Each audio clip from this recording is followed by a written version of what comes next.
Well, we are here at Miami Fruit and Spice Park, and with us is Louise, who's a horticulturist here and knows a lot about the park. Behind us is the entrance to the park. That's important because you're going to want to visit this place. But Louise, could you tell us a little bit about the history of the park? Sure. This park was created in 1944, and it was originally designed to show people what could grow in this area.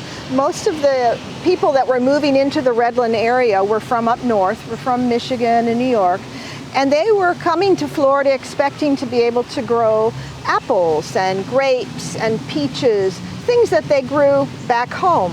But when they got here and they planted those things and they miserably failed, they realized this isn't going to work. And it didn't work because this is a tropical climate and soil, different kind of soils. So this park was kind of like a demonstration area to show people what they could grow. Instead of growing peaches, they could grow mangoes. They could grow jackfruit, lychees, longans, guava, all these wonderful tropical flavors and trees that they weren't able to grow up north. So this park was a demonstration farm, sort of, for up until about the 1970s. And at that point, Chris Rollins, some of you might recognize that name, he came here as the manager, and he was, as you say, a tropical fruit enthusiast. He loved tropical fruit. And then some. And then some, yes. And he came here, and he brought with him, like he liked to say, he brought with him his dowry of about 17 jackfruit trees, which he planted here in the park. He expanded the scope and focus of the Fruit and Spice Park. He traveled the world with volunteers from the community, other people who were enthusiastic about tropical fruits, and he collected seeds, and he collected cuttings, which were a little bit easier to get into the country at that time, and they planted them here at the park. So the variety of tropical fruits greatly expanded. Well, in 1992, Hurricane Andrew came, and since the eye went right over here, this park was just leveled. Very few things survived.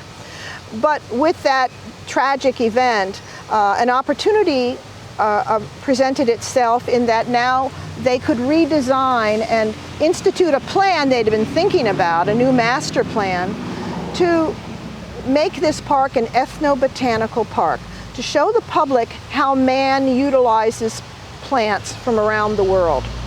So they divided the park into 5 different regions of the world: Africa, Asia, Australia and the Pacific Islands, the tropical America, and the Mediterranean climate. And in each of those sections of the park, they planted plants that the people in that region of the world utilized, whether it was for food or for fiber, for clothing, for religious significance or economic importance. They wanted to show how people used plants in different regions of the world. And that is still the focus of the park today. This is the only ethnobotanical park in the United States. So we're pretty happy and pretty proud about that.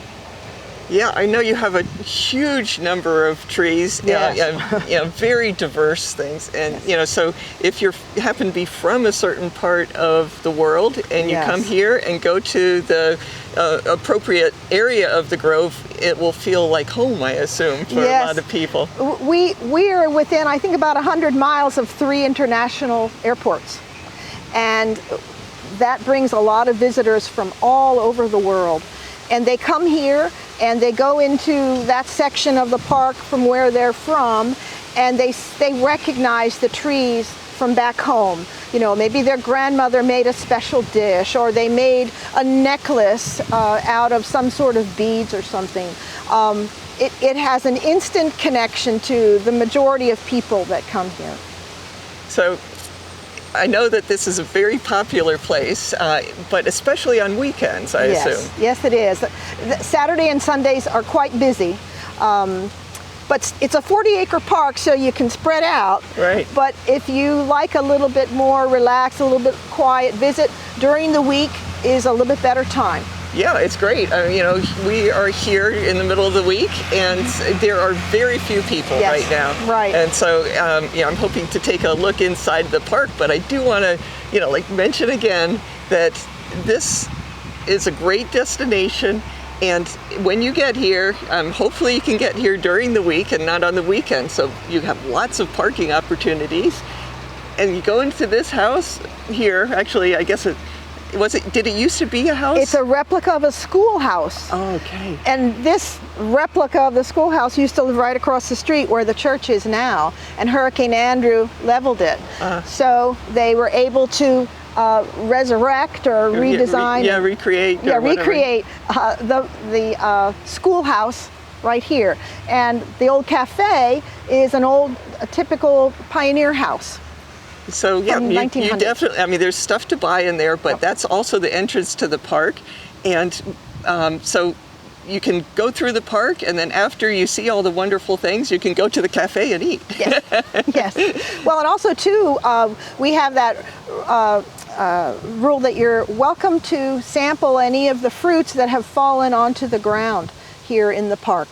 Just make sure you know what it is, because there are a few fruits that could make you give you a stomach ache. But they're well marked within the park. But you're more than welcome to share with the rabbits and the raccoons any fruit that you find on the ground. Yeah, that I'm sure is a very popular part of the whole experience. It is, especially during mango season. Yes. Well, thanks very much. You're welcome. I'm hoping that you can show us one of those areas of the park right now. Will do. Sounds good. Okay, so where are we now? Now we have moved to Africa, the continent of Africa. And I don't know if you can pan around, you can see a lot of the plants here are they're very large. They are used to periods of dry times, the dry tropics they call this. And so they have the ability to store water, which we'll see in just a minute. But this plant here, this is the gingerbread palm. And it's a male and a female. There's the female there with all the fruits. And then right behind me, this is the male plant. You can see the flowers here, the yellow flowers there for pollen. But it's the female plant where Chris is that is really interesting. It has a tasty nut that's edible, but they also use this for carving. You'll get little figurines. In fact, in the store we used to have little tagua. It's the same kind of a thing. They can carve that. So this one has been rotting a little bit. Yes, but inside. You said it's edible? It is edible. It's edible, and I mean, this is not edible. No, the inside. The inside. But they also use it for carving. So the inside is. I mean, have you? It's white. No, I never have. I haven't. I always miss the time. Yet? No. But it's a beautiful fruit. Yeah, I know that it's used for carving. Well, that looks. I mean, it is gorgeous. It is. Unlike it's a beautiful any palm tree. I'd ever seen. Yep. It's and again, you have a male and a female, and you don't know what you're getting. You know, you get them small and you plant them, and so that's why we have so many. We're hoping that we get a female and a male. But over here, pan a little bit to the left, you can see our collection of the baobabs. This is Adansonia digitata. This is the one that you'll see most commonly. Again, as I was saying, it's very large. It collects a lot of water, and the people that live in the dry tropics where these trees grow know that that is a source of water. Inside the trunk is a very spongy pulp, and it holds a lot of water. Oftentimes these will have holes carved in them so people can reach in and get the pulp to get the water. Elephants can use these after they find the holes. They can get in there and get the water. So it's it's a good survival tree. It also produces long pods, which are pollinated by bats, what we don't have here, but is used as like a thickening agent in stews. But it's a magnificent tree. There are 8 species of Adansonia in the world. 6 of them come from Madagascar, 1 comes from Africa, and 1 comes from Australia. And we've been fortunate, we've been able to collect them all. So we have a collection of Adansonia trees. So do you have any idea how old this really big one is? They're not that old. I have a picture of one of our volunteers who's about 6 feet tall, and he's standing next to that one in 1997. It's maybe 10 feet tall. Wow. So 97 to here, what is that? 25 years. Yeah, it's grown that far in that much time. Yeah, beautiful tree. So what else is there from Africa? Well, we can pan over this way. A really nice one is the tamarind. We can go over and take a look at that. Oh, sounds good. I love tamarind.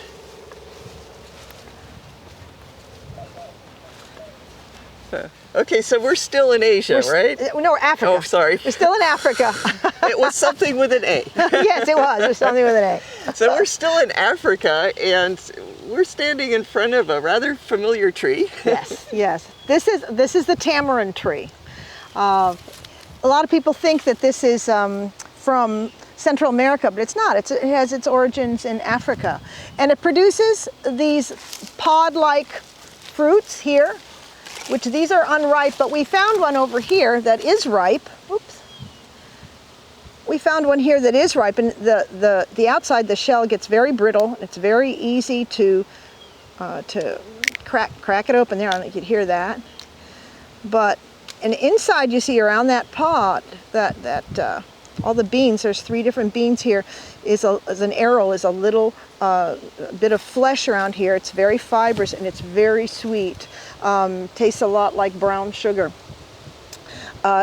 Another interesting use of this is if you ever look at Worcestershire sauce, you look on the back on the ingredients, tamarind is listed here as one of the ingredients. And when you taste it, you can kind of say, oh, I taste that in this Worcestershire sauce. But wonderful fruit, it's very sweet. It's sold a lot. Children love it. It's just fun to suck on because it's just nice and sweet. But this is tamarind. I had one customer actually that bought the fruit to make a drink out of. In certain parts of South America, that's like one of the most refreshing things that you can have. I bet. So yeah. Not only do you get it's a great fruit. I enjoy all sorts of varieties of tamarind, but it's got all these other uses too. Yes. Yeah, it's a great little fruit. So and it can stay on the tree a long time. So how many tamarind trees do you have here? Probably around a dozen trees we have in the park. We have about, let's see, 1, 2, 3, 4, 5, maybe 5 or 6 just here in Africa, and some have been spread out throughout the other park and throughout the other areas of the park, which were planted many years ago. We have one that's twice this size over in tropical America. Oh, sounds good. Okay. So this is an impressive feature. I hadn't seen this until right now, and it's just like a beautiful, like piece of paradise. Yes, it is, and it has a wonderful sound. Yes. It's very restful. We have a lot of people just coming here, and they'll sit at the picnic tables nearby into the shade, and you can just hear that wonderful, soothing sound. It's a very restful place, and it's very photogenic. The purpose of this whole park now is to emphasize man's dependence upon plants and how he utilizes them. Everybody all around the world depends on plants, and we just want people to understand how our lives are very, very much connected to the plant world. So the park is open like pretty much all the time, every day. I think every day but Christmas and Thanksgiving, maybe. Something like, it's like 2 days that it's not open. So, like if you're in the area, this is a great place to stop. And could you describe sort of the experience that a lot of people have in the park? Okay, what we have here in the park is we have guided tours throughout the day, tram rides. They're narrated by very knowledgeable guides here, and they take you all around the world and show you and talk about many of the plants that we saw today. We have a self-guided walking tour. We have classes here that people can attend on cultural practices or cooking. I'm doing one on preservation, canning the harvest, probably in June. But various topics. And we have stargazing activities. We have in the spring and in the fall, we have the Southern Cross Astronomical Society come. They bring their telescopes and we set them out in the open field.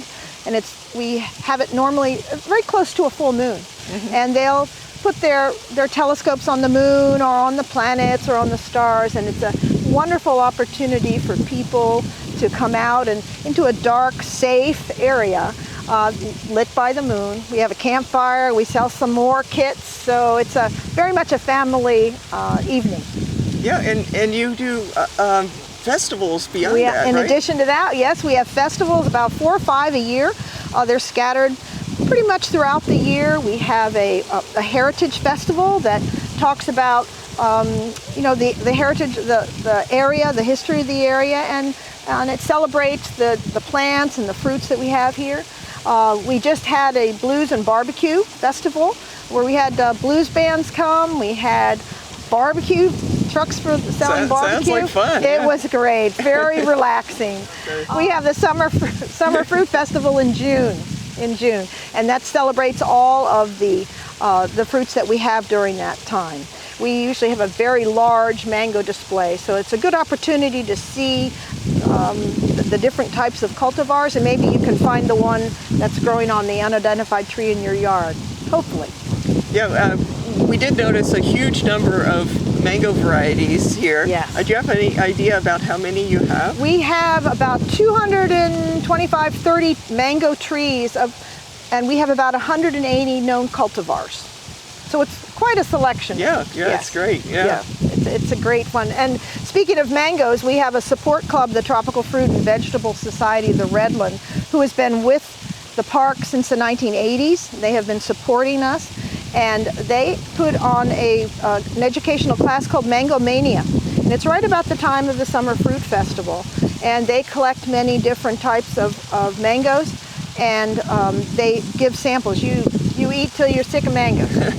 And they also have a well-known lecturer. We've had Jonathan Crane in the past. We've had Richard Campbell, Mike Winterstein from USDA. They give a class, about a 2-hour lecture, and talks about the history and harvesting and growing, many different aspects of mangoes. So if you're a mango lover, this is a great class to go to.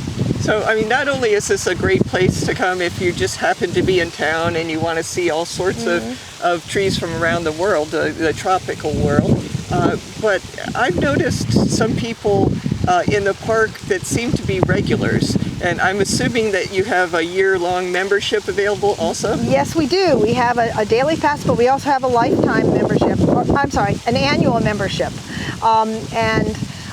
You can purchase that membership, and you're welcome to come throughout the year at any time. We have one person that comes here and does walking all around the park. It's a beautiful place. Yeah, beautiful place. Yeah. It's a wonderful place to be, and it's a wonderful place to work. I've enjoyed my time here. Well, thanks so much, Louise. You're welcome.